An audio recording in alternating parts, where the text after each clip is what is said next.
प्यारे दोस्तों, आज की कहानी बहुत ही अजीबोगरीब है और मजेदार भी है। और आखिर में आपको एक बहुत बड़ी सीख भी मिलेंगे। दोस्तों, आखिर क्यों बादशाह ने बेवा औरत के बेटे को अपना बेटा बना लिया? उस लड़के ने ऐसा कौन सा काम किया जिसे बादशाह को इतना पसंद आया कि उसे अपना बेटा और शहजादा बनाने पर मजबूर कर दिया? मुझे पूरा यकीन है ये खूब आप एक सबक हासिल करेंगे। मगर दोस्तों, इस कहानी को मुकम्मल समझने के लिए वीडियो को आखिर तक देखिएगा। मुझे यकीन है आपको बहुत ही अच्छा लगेगा। तो चलिए अब कहानी को शुरू करते हैं। प्यारे दोस्तों, बहुत दिनों पहले की बात है। एक गांव में एक बेवा औरत रहा करती थी। उसका नाम मैजू निशा था और उम्र काफी हो चुकी थी। दुनिया में उसका कोई नहीं था सिवाय एक बेटे के, जिसका नाम बिलाल था। वह 14 साल का था, मगर कोई काम धंधा नहीं करता था। दिन भर इधर उधर घूमता फिरता था। मैजू निशा लोगों के घर घर जाकर काम करती या खेतों में जाकर कुछ काम करती थी, और जो कुछ मिलता था उसे पहले अपने बेटे को खिलाती, बाद में खुद खाती थी। मैजू निशा बिलाल को हमेशा समझाती कि बेटा, अब तू बड़ा हो गया है, कुछ काम धंधा किया कर। इस तरह घूमते फिरते रहना बुरी बात है। लेकिन वह एक कान से सुनता और दूसरे कान से उड़ा देता। मेजू निशा अपने बेटे से बेहद प्यार करती थी, क्योंकि उसके शौहर की वही आखिरी निशानी थी। इसलिए वह उस पर कोई सख्ती या जोर जबरदस्ती नहीं करती थी। एक रोज बिलाल जंगल में एक दरख्त से कुछ इमली तोड़ रहा था, जो उस गांव अचानक उसे दूर से कुछ घोड़े पर सावर फौज आते दिखाई दिए। उसे बड़ी हैरत हुई कि यह कौन लोग हैं और गांव की तरफ क्यों जा रहे हैं। जिस दरख्त पर वह बैठा हुआ था, उससे थोड़े फासले से वह तमाम घुड़सवार उड़कर गांव की तरफ चले गए। उनके चेहरे बड़े भयानक थे और हर एक के पास तलवार और भाले थे। बिलाल समझ गया कि यह जरूर डाकू होंगे, जो गांव में डाका डालने जा रहे होंगे। बिलाल ने दरख्त से कुछ इमली तोड़ी और उन्हें अपनी जेबों में भर लिया। फिर नीचे उतरकर गांव की तरफ रवाना हो गया। थोड़ी ही देर में जब वह अपने गांव पहुंचा तो उसने देखा कि गांव के जमींदार का मकान जल रहा है। बहुत से लोग उसके बुझाने में लगे हुए हैं। पूछने पर मालूम हुआ कि डाकुओं ने जमींदार के घर को लूट लिया है और कई हजार के जेवरात और नदी लेकर भाग गए हैं। जाते जाते उन्होंने घर में काम करने वाली एक नौकरानी को भी मार डाला, जो उन्हें लूटमार करने से रोक रही थी। यह सुनकर बिलाल के दिल पर एक झटका सा लगा, क्योंकि उसकी मां भी अक्सर जमींदार के घर काम करने जाया करती थी। भीड़ को चीर हुआ। वह अंदर दाखिल हुआ। घर में चारों तरफ सन्नाटा था। लोग सहमे हुए खड़े थे। कुछ लोग रो रहे थे और कुछ लोग तसल्ली दे रहे थे। उन सब लोगों को फलान हुआ। कमरे में पहुंचा तो उसने देखा कि उसकी मां लहूलुहान जमीन पर पड़ी हुई है। खौफ से उसकी आंखें फैली हुई थी और फर्श पर खून ही खून फैला हुआ था। अपनी मां को इस हालत में देखकर अचानक उसके मुंह से एक भयानक चीख निकल गई और वह बेहोश होकर गिर पड़ा। मां के गुजर जाने के बाद उसे मां की मोहब्बत का एहसास हुआ। अब ना तो कोई उससे प्यार करने वाला था और ना ही कोई उसे खिलाने पिलाने वाला था। वह दिन भर गांव में आवारा फिरता रहा, लेकिन किसी ने भी उससे हमदर्दी ना की, किसी ने उसे खाने को भी ना पूछा। आखिर उसने फैसला कर लिया कि अब वह इस गांव में नहीं रहेगा, गांव छोड़कर चला जाएगा। दूसरे दिन सुबह उठा और उसी जंगल की तरफ चल पड़ा जिधर से डाकू आए थे, क्योंकि वही रास्ता शहर को जाया करता था। गांव की सरहद पार कर रहा था कि उसे एक आदमी दिखाई दिया, जिसके पास बहुत सा सामान था और वह उसे बड़ी मुश्किल से ले जा रहा था। उसने बिलाल को देखा तो कहा कि बेटे, जरा यह सामान मेरे घर पहुंचा, मैं तुम्हें इसके बदले में पैसे दूं। बिलाल दिन भर का भूखा प्यासा था, मगर उसने वो सामान सर पर उठा लिया और उस आदमी के साथ साथ चलने लगा। तकरीबन 1 घंटा चलने के बाद उस आदमी का घर आया। उसने वह सामान वहां उतार दिया और उस आदमी ने उसे कुछ पैसे दिए और उसके पास एक थैला था जिसमें कुछ रोगियों और सब्जी थी। वह भी उसने बिलाल को दे दी। इस बिलाल ने शुक्रिया के साथ यह चीज ले ली। सुबह से भूखा तो था ही, सबसे पहले रोगियों खाई और अल्लाह का शुक्र अदा किया। फिर आगे चल पड़ा। कुछ दूर चलने पर उसे एक नीम का बड़ा सा दरख्त मिला। वहां पर एक कुआं भी था। उसने दरख्त के साए में कागज का वह थैला खोला। उसमें कुछ पराठे थे और आलू की सब्जी भी। उसने कुएं से पानी निकाला और दरख्त के साए में बैठकर उसे खाने लगा। अभी उसने थोड़ा सा ही खाना खाया था कि एक कुत्ता उसके पास आकर खड़ा हो गया और धूम हिलाने लगा। उसने कुछ रोटी और आलू की सब्जी उसे भी दी, जिसे उसने खाया। इस तरह बिलाल थोड़ा खाता और थोड़ा उस कुत्ते को दे देता। इस तरह दोनों ने पेट भर कर खाना खा लिया और कुएं का पानी पहले बिलाल ने पिया, फिर कुत्ते को पिलाया। इस तरह बिलाल के जिस्म ताकत सा पैदा हो गई, कब आ गई, जिसकी वजह से उसमें चलने का हौसला पैदा हो गया। थोड़ी सी रोटी और सब्जी बच गई थी। उसने थैले को अच्छी तरह बांध लिया और जंगल की तरफ रवाना हो गया। उसने देखा कि वह कुत्ता जिसे उसने रोटी और सब्जी खिलाई थी, वह भी उसके पीछे पीछे चला आ रहा था। उसे एक सहारा मिल गया, वह कुत्ता उसके साथी बन गया और बिलाल का अकेलापन का खौफ खत्म हो गया। इस तरह जंगल की रास्तों पर चलते चलते उन्हें तकरीबन 1 घंटा बीत गया। एक मुकाम पर बिलाल को बड़ी घनी झाड़ियां दिखाई दी। वहां पहुंचकर कुत्ता वहीं रुककर भौंकता ही रहा। आखिर बिलाल भी वहां पहुंच गया। निहायत खूबसूरत घोड़ा उन झाड़ियों में बड़ी तरह उलझा हुआ था। उसे घोड़े की पीठ पर निहायत कीमती कपड़ा पड़ा हुआ था। जीन सधी हुई थी।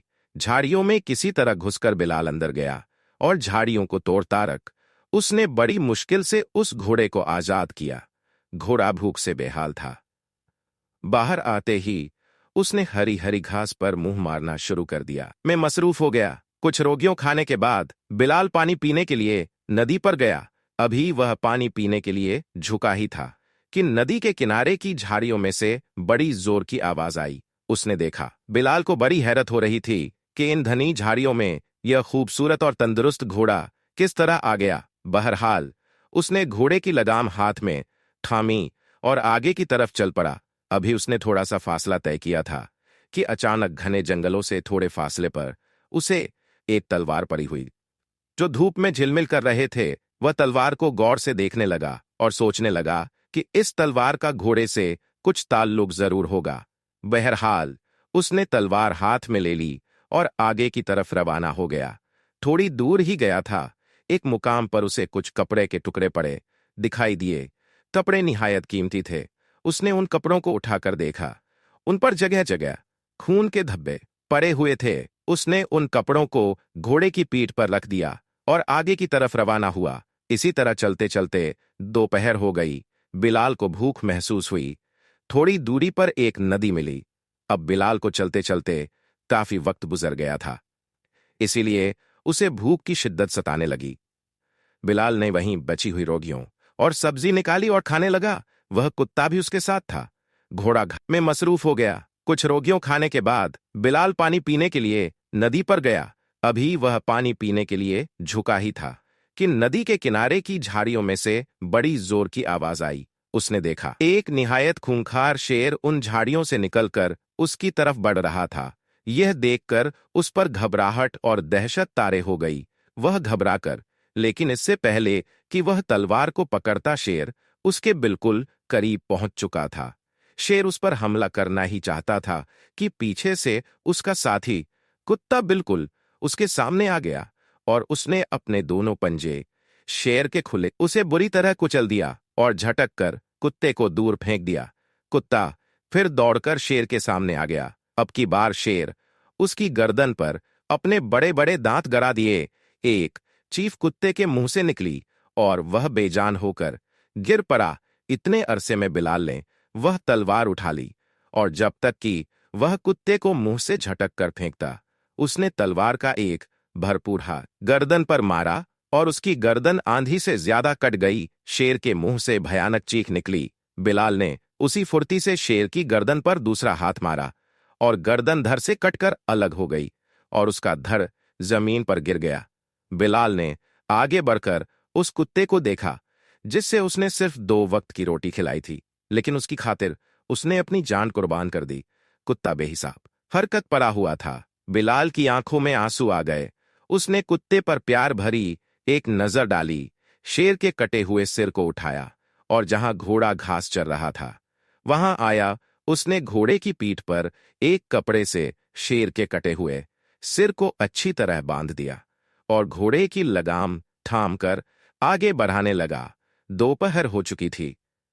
सूरज मगरिब की तरफ से अपने कदम उठाने शुरू कर दिए। उसे घुड़सवारी आती नहीं थी। वरना वह घोड़े पर बैठकर आसानी से जंगल पार कर सकता था। तकरीबन 1 घंटा चलने के बाद अचानक ऊपर से कोई चीज आकर एकदम बिलाल के सामने गिरी। पहले तो वह डर कर पीछे हट गया, फिर जरा गौर से गिरी हुई चीज को देखने लगा। वह एक बाज था जो काफी बड़ा था, बिल्कुल बकरी के बच्चे के बराबर। उसकी एक टांग से खून बह रहा था, जिसकी वजह से वह बेहोश हो गया था। उसने उसको उठाया और उस पर मजबूती से एक पट्टी बांध दी और उसे साथ में लेकर चलने लगा। चलते चलते शाम हो गई और वह शहर के करीब पहुंच गया। अंधेरा छा चुका था, शहर की आबादी दूर थी। वह जल्द से जल्द किसी ऐसी जगह पहुंच जाना चाहता था जहां उसे रात भर रुकने की जगह मिल सके। यही बात सोचता हुआ वह आगे बढ़ रहा था कि एक जगह उसे एक आदमी बैठा हुआ दिखाई दिया। उसके पास एक बंदर था। उस आदमी को देखकर बिलाल रुक गया और गौर से उसे देखने लगा। बूढ़ा सा कमजोर आदमी था। बंदर की रस्सी उसके हाथ में थी। वह समझ गया कि यह बंदर का खेल दिखाने वाला मदारी होगा। वो उसे अंधेरे में उसे अकेला बैठा देखो। उसे मदारी ने नजर ऊपर उठाकर भी आवाज में कहा, बेटा, अचानक मेरे सीने में बड़ी जोर का दर्द उठा है, इसलिए मैं यहां आकर बैठ गया हूं।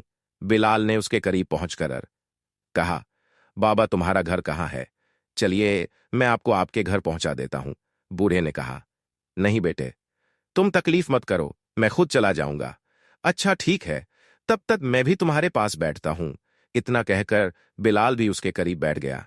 जब बूढ़े मदारी ने उसे करीब बैठे हुए देखा तो खुद उठने की कोशिश करने लगा। बिलाल ने उन्हें हाथ का सहारा देकर खड़ा किया और अपने कंधे के सहारे से लेकर उन्हें चलने लगा। बूढ़े के बताने के मुताबिक वह आगे ही आगे बढ़ते रहे। तकरीबन 15 मिनट चलने के बाद एक झोपड़ी दिखाई दी। आसपास कुछ और झोपड़ी दिखाई दी। आसपास कुछ और झोपड़ी है। बिलाल उसे साथ थे और बंदर बूढ़े के हाथ के इशारे से चलता हुआ वहां पहुंचा था। बिलाल ने अंदर बूढ़े को एक चारपाई पर लेटा दिया और बंदर एक खूंटी से बांध दिया और बूढ़े की चारपाई के पास आकर बैठ गया और कहा, बाबा, आपको यह दर्द पहले भी उठा था क्या? बूढ़े ने कहा, बेटे, 2-3 बार पहले भी यह दर्द उठ चुका है। बिलाल ने पूछा, बाबा, इसकी दवा वगैरह की? कहा, हाँ बेटा, यहां एक हकीम साहब है, उन्होंने कुछ गोलियां दी थी जिनसे दर्द ठीक हो गया था। अब तो वह गोलियां भी खत्म हो चुकी है। बूढ़े ने कांपते हुए कहा, आप मुझे उनका नाम और पता बता दें। बाबा, मैं अभी गोलियां लेकर आता हूं। बूढ़े ने नाम और पता बताया। बिलाल ने बांस को एक तरफ रख दिया। बाहर घोड़ा खड़ा था, उसे बांध दिया और बूढ़े के बताए हुए पत्ते पर पहुंच हकीम साहब घर में ही थे। बिलाल ने बूढ़े मदारी का हाल सुनाया और दर्द की बात उन्हें बताई और दवा मांगी। हकीम साहब ने उसी वक्त कुछ गोलियां और दवाई बनाकर दी और कहा कि उन्हें आराम की जरूरत है। नमक, तेज और खट्टी चीजों से बिल्कुल बचाना, तभी दवा का असर होगा और मर्ज का इलाज हो सकेगा।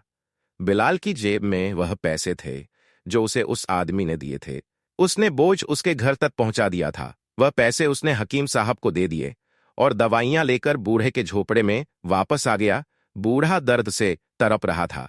बिलाल ने उसी वक्त एक खुराक गोली बूढ़े को खिलाई और उसकी चारपाई के पास बैठ गया। रात का अंधेरा हो चुका था। बूढ़े ने एक तरफ इशारा करके बताया कि वहां चिराग रखा है, उसे जला ले। बिलाल ने उठकर चिराग ढूंढा, उसे जलाया, जिससे कमरे में कुछ रोशनी हुई। बूढ़े ने एहसानमंद निगाहों से बिलाल की तरफ देखा। उसकी आंखों में आंसू आ गए और वह सोचने लगा कि अगर आज यह लड़का ना मिला होता तो ना जाने उसकी क्या हालत होती गोली खाने की। तकरीबन 1 घंटे बिलाल ने उसे उठने से मना कर दिया और कहा, बाबा, हकीम साहब ने कहा कि आपको मुकम्मल आराम की जरूरत है, आप बिल्कुल मत उठे, मैं आपका हर काम कर दूंगा। ये क्या काम है? बूढ़े ने कहा, कुछ नहीं बेटा, अब ठीक हूं। बूढ़े ने प्यार भरी अल्फाज में कहा, तुमको भूख लगी होगी, मैं कुछ रोगियों बनाता हूं, चटनी तैयार करता हूं। बिलाल ने कहा, नहीं बाबा, आप कुछ भी ना करें, मुझे बताओ आटा कहाँ है, मैं रोटी बनाऊंगा और तुम्हें खिलाऊंगा। बिलाल के मुंह से यह बातें सुनकर बूढ़े की आंखों में आंसू आ गए और वह फिर से चारपाई पर लेट गया और कोने में रखी हुई हांडी की तरफ इशारा किया कि आटा उसमें रखा है, वहीं चूल्हा भी है, चौकी बेलन भी है, जाओ अपने लिए रोटी पका लो। बिलाल जब वहां से उठने लगा तो अचानक बूढ़े की नजर उस बाज पर पड़ी और उसने बिलाल से पूछा, यह क्या है? बिलाल ने कहा, बाबा, यह एक बाज है। मैं जंगल से आ रहा था तो यह रास्ते में गिर पड़ा था। इसका पैर जख्मी हो गया है, ये बेहोश है। बूढ़े बाबा ने कहा, अच्छा, इसे उठाकर मेरे पास लाओ। बिलाल ने वह बाज उठाकर बूढ़े बाबा को दे दिया। उन्होंने उसके जख्म को खोलकर देखा, फिर बिलाल से एक छोटा सा डिब्बा मंदवाया जो एक ताक में रखा था। उसमें कुछ मरहम था। वह मरहम बांध दी, फिर उसके मुंह पर कुछ पानी के छींटे मारे और थोड़ी देर में बाज अपने पर फड़फड़ाने लगा। आंखें झपका कर इधर उधर देखने लगा। खून बह जाने की वजह से वह काफी कमजोर हो गया था। बूढ़े ने बाज को चारपाई के नीचे खड़ा कर दिया। बिलाल ने जल्दी जल्दी चूल्हा जलाया और आटा गंधा और कुछ रोगियों पकाए। टमाटर और प्याज की चटनी बनाई। बूढ़े बाबा का था, उसने उन्हें बिठाकर रोटी और चटनी दी। एक रोटी बंदर को दी और कुछ टुकड़े उसने बाज के सामने भी रख दिए और खुद भी रोटी खाने लगा। रोटी खा लेने के बाद बंदर बांट कहा, बाबा, मैं कौन होता हूं? जान बचाने वाला। सब अल्लाह का कर्म है। उसने ऐन वक्त पर मुझे भेज दिया और मेरी मुश्किल आसान कर दी। मुझे रात गुजारने के लिए एक छत मिल गई, वरना ना जाने मुझे कहां कहां भटकना पड़ता। बूढ़े बाबा ने बिलाल से पूछा, बेटे, तुम कहां के रहने वाले हो और यहां क्यों आए हो? बिलाल ने कहा, बाबा, मैं पास के गांव में रहता हूं। मेरी मां को डाकुओं ने मार डाला, इसलिए मैं गांव छोड़कर चला आया। अब यहीं कोई काम करूंगा और यहीं पर रहूंगा। बूढ़े ने यह बात सुनी तो कहा, तुम मेरे पास ही रहो, मैं तुम्हें बंदर का दूंगा। हम तुम साथ रहा करेंगे, अच्छी तरह गुजर बसर हो जाएगी। बिलाल ने मुस्कुराते हुए कहा, ठीक है बाबा, मैं आपके साथ ही रहूंगा। फिर थोड़ी देर रुककर बिलाल ने कहा, बाबा, मैं जंगल से जब आ रहा था तो मुझे रास्ते में घोड़ा और एक निहायत खूबसूरत तलवार मिली। घोड़ा बाहर बंधा हुआ है और तलवार भी उसकी पीठ पर रखी हुई है। एक शेर ने मुझ पर हमला किया तो मेरे साथ एक कुत्ता था। उसने मेरी जान बचाई और खुद मर गया और मुझ में उसने आंच न आने दी। मैंने तलवार से उस शेर को खत्म कर दिया। उस शेर का कटा हुआ सिर, तलवार, घोड़ा और खून से लथपथ कपड़े भी मेरे साथ है। बूढ़े बाबा ने यह बात सुनी तो उनकी आंखें हैरत से फैल गई। फौरन ही उन्होंने कहा, जरा वह कपड़े और तलवार मुझे तो दिखाओ। और शेर का सिर बाबा के सामने लाकर रख दिया। देखते ही उन्होंने कहा, बेटा, तुमने बहुत बड़ा काम किया है। तुम्हारी किस्मत जाग गई। तुम बड़े तकदीर वाले हो। बिलाल ने हैरत से कहा, बाबा, वह किस तरह? बूढ़े बाबा ने कहा, देखो, इस सल्तनत के राजा का बेटा कुछ साथियों के साथ शिकार खेलने के लिए जंगल में गया था, लेकिन वह रास्ता भूल गया और जंगल से वापस न आ सका। लोगों ने उसको बहुत तलाश किया मगर वह ना मिला। आज राजा की तरफ से ऐलान हुआ है कि जो कोई उसका पता लगाएगा उसे इनाम से मालामाल कर दिया जाएगा। मेरा ख्याल है कि यह घोड़ा, कपड़े और तलवार शहजादे के हैं।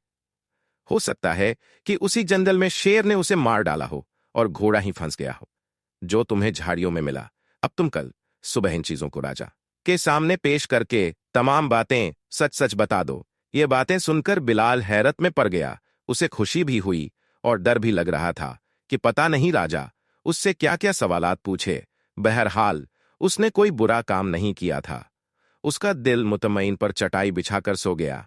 सुबह उठा तो बूढ़े बाबा उठ चुके थे। बस अभी तक वही मौजूद था। मुंह हाथ धोकर उन्होंने रात की तैयारी शुरू कर दी। बूढ़ा बिलाल के साथ तलवार, कपड़े, घोड़ा और शेर का कटा हुआ सर लेकर महल की तरफ रवाना हुआ। राजा के महल में पहुंचकर दरबान से बूढ़े बाबा ने कहा, हम शहजादे के बारे में बड़ी अहम खबर लेकर आए हैं। उसी वक्त राजा को इत्तिला की गई। राजा भागता हुआ आया और उसने देखते ही शहजादे के घोड़े को पहचान लिया। कपड़े, ये सब चीजें शहजादे की ही है। फिर उसने बूढ़े बाबा से पूछा, क्यों मदारी, तुम्हें ये सब चीजें कहां से मिली? बूढ़े बाबा ने कहा, हुजूर, मुझे नहीं, इस लड़के को मिली है। राजा ने कहा, ये लड़का तुम्हें कहां मिला? बूढ़े मदारी ने तमाम बातें उसे तफसील से बता दी। फिर राजा ने बिलाल से पूछा, हाँ बेटे, बताओ, ये सब चीजें तुम्हें कहां से मिली? बिलाल ने जंगल में पेश आने वाले तमाम वाकयात राजा साहब को बिल्कुल शेर का कटा हुआ सिर भी दिखाया, कुत्ते के मारे जाने की बात भी बता दी। सब बातें सुनने के बाद उसी वक्त राजा ने अपने सिपहसालार और चंद सिपाहियों को साथ लिया और बिलाल के साथ उसी जंगल की तरफ रवाना हुआ। सिपाही घोड़े पर सवार थे और राजा शाही सवारी पर बैठा हुआ था और बिलाल भी साथ था। उसी की रहनुमाई में वह जंगल में उस जगह पहुंचे जहां शेर ने बिलाल पर हमला किया था। शेर की बेसर की लाश अभी तक वहां पर पड़ी हुई थी और मरा हुआ कुत्ता भी वहां मौजूद था। फिर वहां से आगे बढ़े और उस जगह पहुंचे जहां घोड़ा झाड़ियों में फंसा हुआ था और जहां तलवार और कपड़े मिले थे।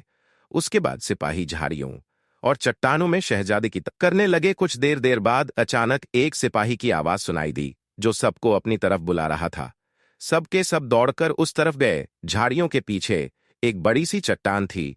उस चट्टान के पीछे शहजादे की लाश पड़ी हुई थी। जगह जगह से उसका गोश्त गायब था। यूं लगता था जैसे किसी जंगली दरिंदे ने उसे मारकर खा लिया हो। बादशाह नौजवान शहजादे की लाश देखकर बेने महल में शहजादे की लाश पहुंची तो पूरे शहर में शहजादे की मौत की खबर जंगल की आग की तरह फैल गई। महल के तमाम लोग चारों कतार रोने लगे। मल्लिका ने जब शहजादे की लाश देखी तो उस पर एक रक्त तारे हो गया और ऐसा लगता था जैसे उसकी जान ही निकल गई हो। बादशाह ने रानी की इस हालत को देखा तो और ज्यादा परेशान हो गया। शहर के लोगों को जैसे जैसे यह खबर पहुंची, लोग चौंक कर जब महल की तरफ रवाना हो गए। शहजादे की मोहब्बत उन्हें बेख्तियार खींचकर महल की तरफ लिए चली जा रही थी। हर एक रो रहा था और उनकी आंखें आंसुओं से तर थी। हर जुबान पर उसका जिक्र था और सारा शहर मातम का गढ़ा बन गया था। हर घर और हर दुकान पर ताले झंडे लगा दिए गए थे। तमाम कारोबार बंद हो गया था। रानी हालत देखकर सभी लोग परेशान थे। हकीम और वजीर उनकी देखभाल में लगे हुए थे। बिलाल ने जब ये हालत देखी तो वह भी बख्तियार रोने लगा। उसने सोचा कि अगर वह यह अफसोस ना खबर ना लाता तो महल की यह हालत ना होती। कुछ देर तक वह यही सोचता रहा और अफसोस करता रहा। फिर घर वापस आ गया। शाम हो रही थी। बूढ़े बाबा के झोपड़े में पहुंचा तो बूढ़े पर पट्टी बांध रहे थे। बंदर खूंटी से बंधा हुआ बैठा था। बिलाल के उतरे हुए चेहरे को बाबा ने देखा तो सवाल किया, क्यों बेटे, क्या हुआ है? बिलाल बोला, बाबा सब बर्बाद हो गया। राजा साहब का शहजादे की लाश उस जंगल में मिल गई जिसे देखकर राजा और रानी दोनों की हालत ऐसी है कि देखी नहीं जाती। पूरे शहर में हाहाकार मच गया है। मैं आवाज सुनाई नहीं देती। अगर मुझे मालूम होता कि ऐसी हालत होगी तो यह अफसोस ना खबर ना पहुंचता। नहीं बेटे, इसमें तुम्हारा क्या कसूर? बूढ़े बाबा ने तसल्ली देते हुए कहा, तुमको जो कुछ मालूम था तुमने बता दिया। होनी तो हो चुकी थी, तुमने तो सिर्फ खबर दी। खुदा उन्हें सब्रत करे। चलो बेटा, मैंने रोटी पका ली। बैठकर, जोर की भूख लगी हुई थी। उसने मुंह धोया और रोटी दाल बूढ़े बाबा के साथ बैठकर खाई। बांझ के जख्म अब थोड़े बहुत भर चुके थे। बाबा ने मरहम लगाकर दूसरी पट्टी बांध दी थी। अब वह भी उनसे हिलमिल गया था। आज बाबा भी काम पर नहीं गए और राजा ने जो इनाम देने का वादा किया था शहजादे की खबर लाने वाले को, वह भी नहीं मिला था। बिलाल को भी इनाम का लालच नहीं था। कुदरत ने उसके जरिए से एक खबर राजा तक पहुंचा दी थी। अब खा पीकर दोनों झोपड़ी में सो गए। सवेरे उठकर उन्होंने खेल तमाशे की तैयारी शुरू की। बाज और बंदर को लेकर बिलाल और बाबा शहर में आए। इधर उधर उन्होंने कुछ तमाशा दिखाया। थोड़े बहुत पैसे मिले। शाम होते ही वह घर लौट आए। घर पहुंचकर बिलाल ने अपने हाथों से रोटी तरकारी बाबा बाज को भी खिलाया। अब उनका यह रोज का माहौल बन गया था कि सुबह को निकलते और मुख्तलिफ जगह पर खेल तमाशा दिखाते और जो कुछ कमाते शाम को घर आते और इत्मीनान से खाना खाते और चैन की नींद सोते। बास अब उनके साथ घुल मिल गया था। बास को भी बाबा ने कुछ कतब सिखा दिए थे।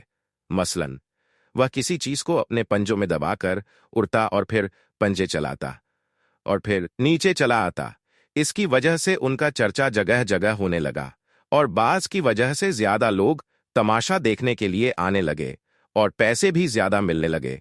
बाबा ने बिलाल को रस्सी पर चलना और रस्सी पर दूर तक फिसलने, इन सब चीजों की वजह से उनकी आमदनी अच्छी खासी हो जाती थी।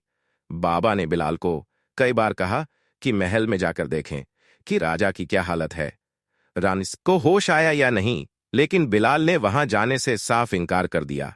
उसे इनाम का लालच तो था नहीं, लेकिन राजा ने ऐलान किया था तो उन्हें इनाम देना चाहिए था। लेकिन महल में हर सिमत अफरातफरी मची हुई थी। इसी तरह बाबा के साथ रहते रहते खेल तमाशा दिखाते दिखाते तकरीबन 2 महीने बीत गए। अब बंदर और बाज का ज्यादा तमाशा बिलाल ही देखता था। वह बाप देता उनको ज्यादा काम ना करने देता, खाने पीने को भी ऐसी चीज ना देता जिससे बाबा को नुकसान पहुंचे। एक रोज वह खेल दिखाकर वापस आ रहे थे कि बाबा के सीने में जोर का दर्द उठा। बिलाल ने यह हालत देखी तो घबरा गया। किसी तरह उन्हें उठाकर झोपड़े तक लाया और उन्हें चारपाई पर लिटा दिया। दवाई की गोलियां ढूंढने लगा। किसी तरह उन्हें उठाकर झोपड़े तक लाया और उन्हें चारपाई पर लिटा दिया। दवाई की गोलियां ढूंढने लगा, लेकिन उसे गोलियां कहीं दिखाई नहीं दी। बाबा की हालत बहुत खराब थी, दर्द की तकलीफ से चिल्ला रहे थे। बिलाल ने उन्हें तसल्ली दी और हकीम साहब की तरफ जाना चाहता था कि बाबा ने उसे रोक दिया और कहा, बेटे अब मेरा आखिरी वक्त आ गया है, इस हालत में मुझे छोड़कर कहीं ना जाओ। नहीं बाबा नहीं, बिलाल ने कहा, बस मैं गया और अभी दवाई लेकर आया। मैं इस तरह तुमको मरने नहीं दूंगा। ना बेटे ना, अब मुझे कोई दवा और कोई हकीम नहीं बचा सकता। यह झोपड़ा अब तुम्हारा है। मेहनत और ईमानदारी से काम करना, खुदा तुम्हें सुखी रखेगा। कभी किसी को नुकसान ना पहुंचाना, दूसरों की भलाई के लिए नेक काम करना। मेरे पास तुम्हें देने के लिए कुछ नहीं, बस यही दुआएं और नसीहत हैं जो तुम्हें देकर जा रहा हो। इन जानवरों का ख्याल रखना, अपनी रोजी में से इनका हिस्सा निकालना, इन्हें कभी भी तकलीफ ना पहुंचाना। बेटा तुमने मुझे एक बार जिंदगी दी थी, एक दफा बचा लिया था, अब ये मेरा आखिरी सफर है, मैं जा रहा हूं। नहीं बाबा नहीं, बिलाल रोते हुए चिल्लाता, लेकिन उसकी चीख पूरी भी ना हुई थी कि बूढ़े बाबा की रूह उनके जिस्म से निकल गई और बिलाल उनकी लाश को पकड़कर रोने लगा। बेजुबान जानवर भी कुछ देर तक अपने मालिक की मौत पर आंसू बहाते रहे। सुबह को पड़ोसियों की मदद से बिलाल ने बूढ़े बाबा की आखिरी रस्म अदा की, उसकी जंगल के एक कब्रिस्तान में दफन कर दिया। 2 दिन वह धंधे पर नहीं गया। तीसरे दिन उसने बाज पर रवाना हो गया। इस तरह उसकी जिंदगी का एक नया दौर। अब वह अकेला ही बाज और बंदर को लेकर जाता और उनकी मदद से खेल तमाशा दिखाता। जो पैसे मिलते उनको खुद खाता, जानवरों को खिला और इत्मीनान की नींद सो जाता। एक दिन वह शहर में तमाशा दिखा रहा था, तभी बादशाह की तरफ से ऐलान करने वाले चंद लोग आए और ऐलान करने लगे कि मल्लिका की तबीयत शहजादे की मौत की खबर सुनकर बहुत खराब हो गई है। हकीमों ने इलाज किया, लेकिन कोई फायदा नहीं हुआ। लिहाजा ऐलान किया जाता है कि जो कोई जहरीली पहाड़ी से कुंदन बूटी लाएगा, उसे बादशाह नाम इकराम से मालामाल कर देगा। बिलाल ने यह ऐलान सुना तो उसके दिल में मल्लिका के लिए हमदर्दी का जज्बा उभर आया और वह सोचने लगा कि यह जहरीली पहा है, और वह सोचने लगा कि यह जहरीली पहा है और कुंदन बूटी हासिल करने का क्या तरीका है। शाम को वह खेल तमाशा दिखाकर घर वापस आया। रोटी पकाई, खुद खाई, बाज और बंदर को खिलाई। उसके झोपड़े के बाजू में एक बूढ़े आदमी रहा करते थे, अब्दुल कलाम उनका नाम था। उनकी उम्र 80 साल के लगभग थी और उन्होंने मुल्क के तमाम हिस्सों का दौरा किया था। जवानी के दिनों में वह फौज में एक बहादुर सिपाही थे। अब आराम की जिंदगी गुजार रहे थे। बिलाल कभी कभी उनके पास जाता था और वह उसे अपनी जिंदगी के किस्से सुनाया करते थे। आज बादशाह की तरफ से यह ऐलान सुनकर बिलाल ने सोचा कि मल्लिका की जान बचाने के लिए अगर कुंदन बूटी हासिल करें तो यह एक बहुत बड़ा काम होगा, क्योंकि उसी ने शहजादे की खबर सुनी थी जिसके सबब मल्लिका की यह हालत हुई थी। यह सोचकर वह अब्दुल कलाम चाचा के घर गया। अब्दुल कलाम झोपड़ी में चाय पी रहे थे। बिलाल ने उन्हें सलाम किया और फिर अपने आने का मकसद बताया। अब्दुल कलाम ने उसको बताया कि जहरीली पहाड़ी तूफानी नदी के उस पार है और तूफानी नदी की रफ्तार इतनी तेज है कि कोई उसे ना तो तैर कर पार कर सकता है और ना उसे कश्ती की मदद से पार किया जा सकता है। पहाड़ी के ऊपर तरह तरह के जहरीले जानवर रहते हैं, सांप, बिच्छू, मगरमच्छ, अजगर वगैरह। अगर कोई उन तक पहुंच भी गया तो वह बचकर जिंदा वापस नहीं आ सकता। पहाड़ी की शादियों में छोटी छोटी पीले रंग की झाड़ियां होती हैं जिनमें सुनहरे रंग के छोटे छोटे फूल होते हैं। उन्हीं फूलों को कुंदन बूटी कहते हैं।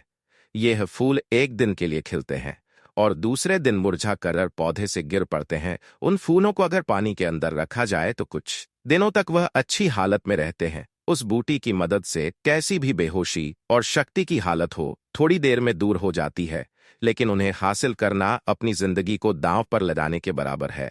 मल्लिका की बीमारी के लिए कुंदन बूटी को हासिल करने की कई दिलेर और बहादुर लोगों ने कोशिश की, मगर किसी को कामयाबी नहीं मिली। बिलाल ने पूछा, कलाम चाचा, यह पहाड़ी है किस तरफ? अब्दुल कलाम ने जवाब दिया, बेटा, यह पहाड़ियां अपने मुल्क के ढक्कन में है।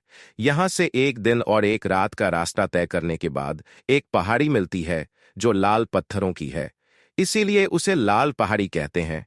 इसके पूर्व में एक खाई है और वहां से उतरकर संभल की तरफ जाने के बाद मैदान मिलता है। मैदान में बहुत से मजबूत और ऊंचे ऊंचे दरख्त है। उसके बाद नदी मिलती है। नदी का पाट बहुत चौड़ा है और पानी की धार तेज है कि अच्छे से अच्छा तैराक भी उसे पार नहीं कर सकता। बिलाल ने पूछा कि नदी के दूसरे किनारे पर पहाड़ का फासला कितना है? अब्दुल कलाम ने कहा, बिल्कुल पहाड़ी से लगकर तूफानी नदी बहती है। पहाड़ियां जगह जगह से कटी हुई हैं और बड़ी बड़ी चट्टानों के टुकड़े पहाड़ी से निकले हुए हैं। उनसे कोई आदमी आसानी से ऊपर नहीं चढ़ सकता। बिलाल सब सुनने के बाद कहने लगा, अच्छा, अब मैं चलता हूं। कलाम चाचा, आपका बहुत बहुत शुक्रिया जो आपने मुझे इतनी अच्छी मालूमात बताई। अब्दुल कलाम ने कहा, ठीक है बेटा, लेकिन तुम यह सब क्यों पूछ रहे हो? मल्लिका की तबीयत खराब है, उनके लिए कुंदन बूटी की जरूरत है, इसीलिए मैं पूछ रहा था। अब्दुल कलाम ने बिलाल से पूछा, क्या तुम वहां जाना चाहते हो? बिलाल कहने लगा, हाँ, सोच तो रहा हूं। मेरी खबर सुनने की वजह से मल्लिका बेहोश हुई, इसलिए मैं जान पर खेलकर भी उस बूटी को हासिल करूंगा। अब्दुल कलाम कहने लगा, बहुत मुश्किल काम है बेटे, बल्कि नामुमकिन है। कुछ भी हो कलाम चाचा, मैं तो वहां जाऊंगा और कुंदन बूटी हासिल करने की कोशिश करूंगा। इतना कहकर बिलाल वहां से उठकर चला आया और लेट गया और सोचने लगा कि किस तरह तूफानी नदी को पार करके जहरीली पहाड़ियों तक पहुंचा जा सकता है। और कुंदन की बूटी, वह बहुत देर तक जागता रहा और सोचता रहा कि क्या तरकीब हो सकती है। जहरीली पहाड़ी तक पहुंचने की बहुत सोचा, दिमाग पर जोर दिया, लेकिन कुछ समझ में नहीं आया। रात में उसने ख्वाब देखा कि वह हवा में उड़ता हुआ जा रहा है और तूफानी नदी को पार करके जहरीली पहाड़ी पर पहुंच गया है। बड़ी मुश्किल से ढूंढकर उसने कुंदन बूटी हासिल की और पानी के एक लोटे में बंद करके उसे उसी तरह उड़ता हुआ वापस लेकर आ रहा था कि अचानक उसके उड़ने की ताकत खत्म हो गई और तेजी से नीचे गिरा और तूफानी नदी में डूब गया। उसके मुंह से एक चीख निकली और उसकी आंख खुल गई। उसने उठकर कुछ दुआएं पढ़ी, पानी पिया और फिर सो गया। सुबह उठा तो सोचता रहा कि अगर उसका बास समझदार होता तो यह उड़कर पहाड़ी पर जा सकता था और कुंदन बूटी ला सकता था, लेकिन यह काम उसके बस का नहीं। सुबह को बाज और बंदर लेकर निकला। चलते चलते वह एक लोहार की दुकान में पहुंचा। उसने देखा कि लोहार लोहे का बारीक तार बना रहा है और उनसे झरझरा बख्तर तैयार कर रहा है। वह अपना खेल तमाशा भूलकर उसके काम को गौर से देखने लगा। अचानक उसके जहन में एक तरकीब आई। उसने सोचा कि अगर लोहे का एक बारीक तार तैयार किया जाए और उसे पहाड़ी से नदी के ऊपर तक बांध दिया जाए तो तार पर से फिसलकर उसे पहाड़ी तक जा सकते हैं और वापस भी आ सकते हैं, क्योंकि बूढ़े बाबा ने उसे तार पर चलने और फिसलने का कर्तव्य अच्छी तरह सिखा दिया था। यही सब सोचता हुआ वह लोहार के पास गया और उसे सलाम करके उसके पास बैठ गया और उससे कहा, चाचा जी, आप मेरा एक काम करेंगे? हाँ हाँ, कहो क्या काम है? लोहार ने कहा, चाचा जी, मुझे एक बारीक और मजबूत तार चाहिए, इतना मजबूत कि मैं अगर उस पर लटक भी जाऊं तो ना टूटे और भी ज्यादा ना हो।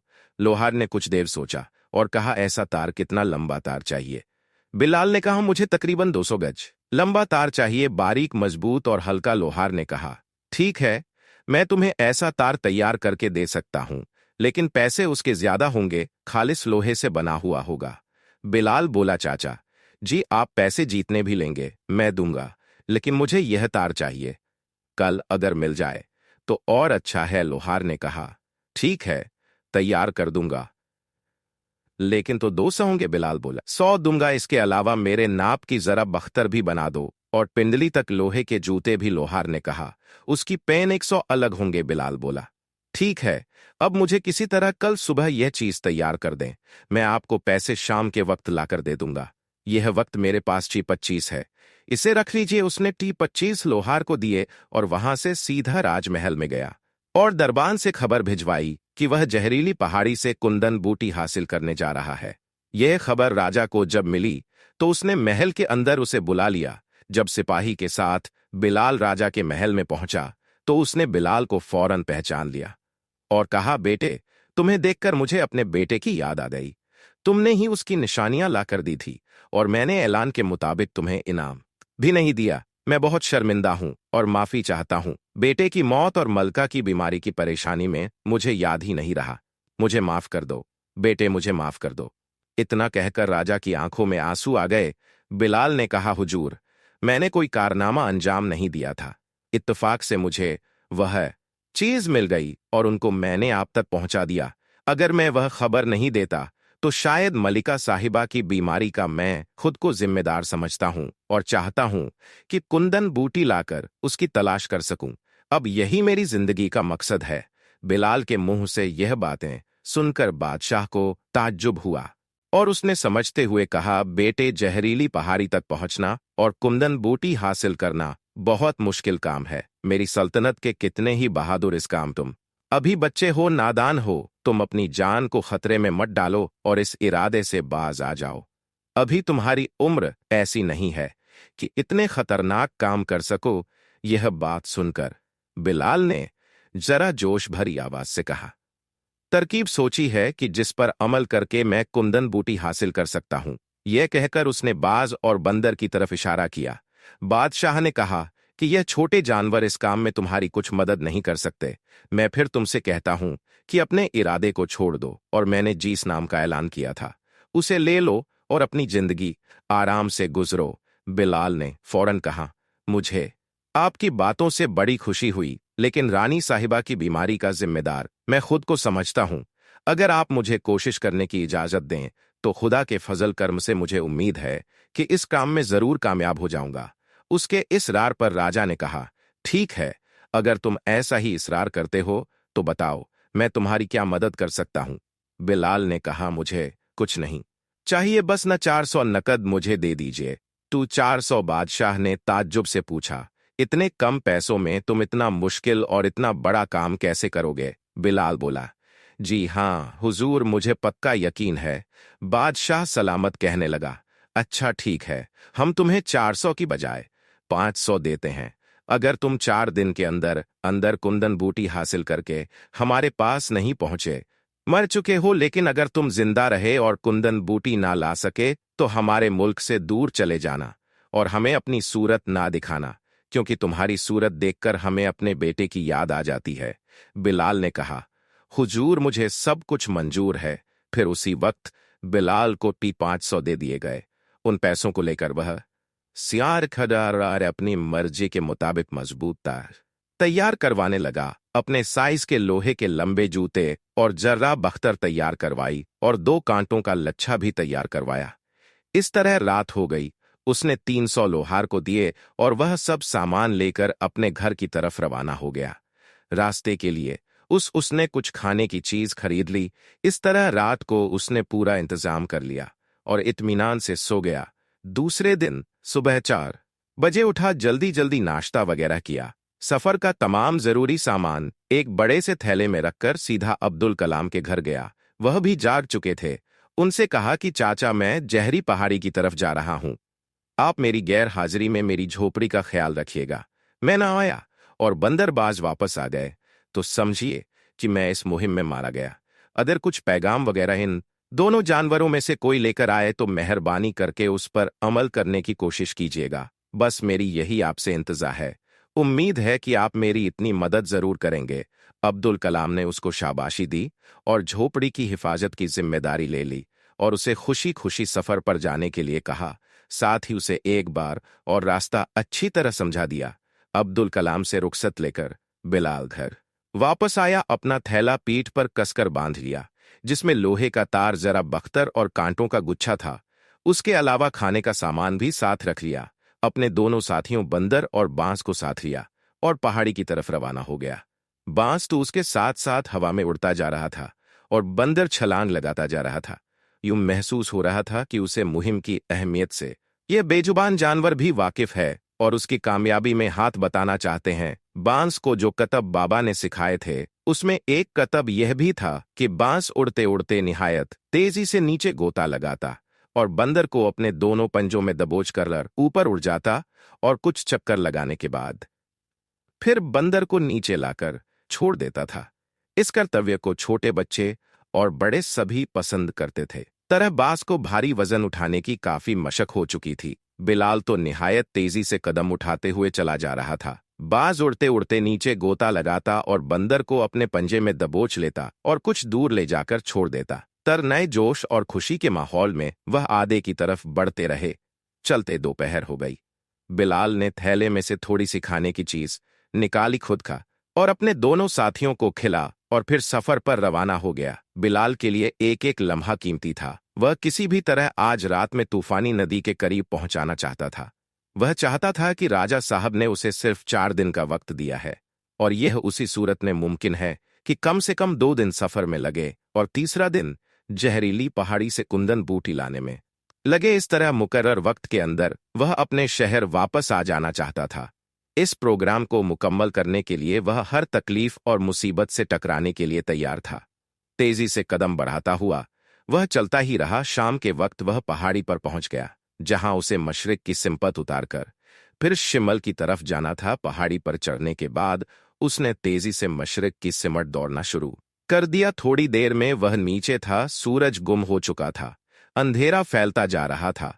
बिलाल ने तय कर लिया था कि तूफानी नदी के करीब पहुंचकर ही वह रुकेगा। पहाड़ी के नीचे उतरकर उसने संभल की तरफ भागना शुरू किया। बंदर और बाज उस सफर पर उसके साथी थे।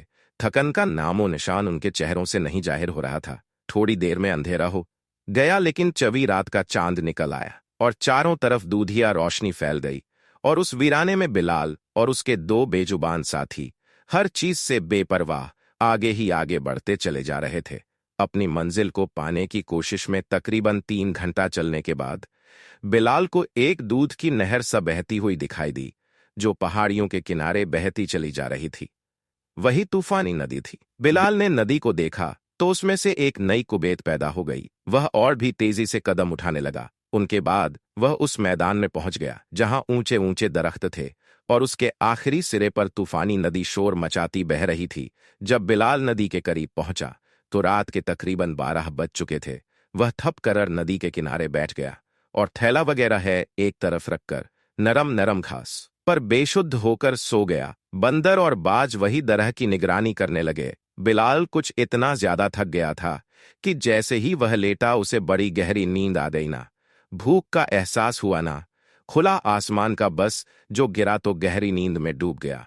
तूफानी नदी का शोर भी उसकी नींद में खलल डाल ना सका। सुबह तक इत्मीनान से सोता रहा। जब सूरज की किरणें उसके चेहरे पर पड़ी, मलता हुआ उठ बैठा। बड़ी मीठी नींद रात भर सोता रहा था और सफर की सारी थकान दूर हो चुकी थी और फिर से वह तरोताजा और चुस्त हो गया था।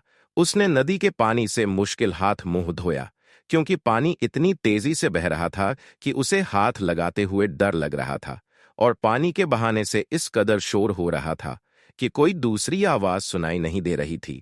मुंह हाथ धोकर वह अपने थैले के पास आया। उसमें से उसने खाने की कुछ चीज निकाली, खुद खाया। बंदर और बांज को खिलाया। बंदर यूं लगता था कि वह उसके हुक्म का इंतजार कर रहे हो। खाना खा लेने और पानी पी लेने के बाद बिलाल ने लोहे के तार का लक्षण निकाला और उसके एक सिरे पर कांटों का लच्छा मजबूती से बांध दिया और बाज को इशारा किया कि वह इसे लेकर उड़ दो। बैंस ने लच्छे को अपने पंजों से पकड़ लिया और निहायत फुर्ती से उड़ता हुआ काफी ऊंचाई तक चला गया। बंदर और बिलाल उसे उड़ता हुआ देखते रहे। फिर बिलाल ने इशारा किया और बाज तार और कांटे के लच्छे के साथ इत्मीनान से जमीन पर उतर आया और जहां इशारा किया वहां रख दिया। बिलाल यह देखना चाहता था कि बाज इतना वजन उठा पाता है या नहीं, लेकिन तार और कांटों के लच्छे का वजन से कम ही था, इसलिए बाज के लिए यह कम मुश्किल नहीं था। इस तरफ से मुतमरना ने जहरीली पहाड़ी को गौर से देखा जो नदी से बिल्कुल मिली हुई थी और मुख्तलिफ जगह से कटी हुई थी। अच्छी तरह से देखने के बाद बिलाल ने उस हिस्से को चुना। उसने तार का वह सिरा जिसमें कांटों का लच्छा बांधा हुआ था बस के पंजों में पकड़ा दिया और इशारे से उसे समझाया कि नदी कि उस सिमट पहाड़ी के सफर में यह कांटों का लच्छा उसे रखना है। बांझ को अच्छी तरह समझा देने के बाद बिलाल ने उसे उड़ने का इशारा किया। बांझ कांटों का लक्ष्य लेकर उड़ा और तेजी से नदी को पार करता हुआ दूसरे किनारे बिलाल की बतलाई हुई जगह पर कांटों के लक्ष्य को छोड़ दिया और खुद एक तरफ बैठ गया। बिलाल ने तार को आहिस्ता आहिस्ता खींचना शुरू किया। लच्छा थोड़ा आगे बढ़ा और चट्टानों के एक दराज में कांटे अटक गए। बिलाल ने तार को अच्छी तरह खींचकर इत्मीनान कर लिया कि वह मजबूती से साख में फिट हो गए हैं। उस तरफ से मतम होकर तार का दूसरा सिरा लेकर वह एक ऊंचे दरख्त पर चढ़ गया और सबसे ऊंची मजबूत साख में तार को अच्छी तरह बांध दिया। उसके बाद दरख्त से नीचे उतर कर आया। उसने लोहे के जूते और जर्रा बख्तर पहने, अपनी हिफाजत के लिए एक खंजर और कुंदन बूटी रखने के लिए एक लोटा कमर से बांध लिया जिसमें थोड़ा सा पानी था। इस तरह पूरी तरह तैयार होकर उसने आहिस्ता आहिस्ता दरख्त पर चढ़ना शुरू किया। दरारा बख्तर की वजह से उसे दरख्त पर चढ़ने में बड़ी मुश्किल हो रही थी, लेकिन किसी न किसी तरह उस शाख तक पहुंच गया जिसमें तार बांधा हुआ था।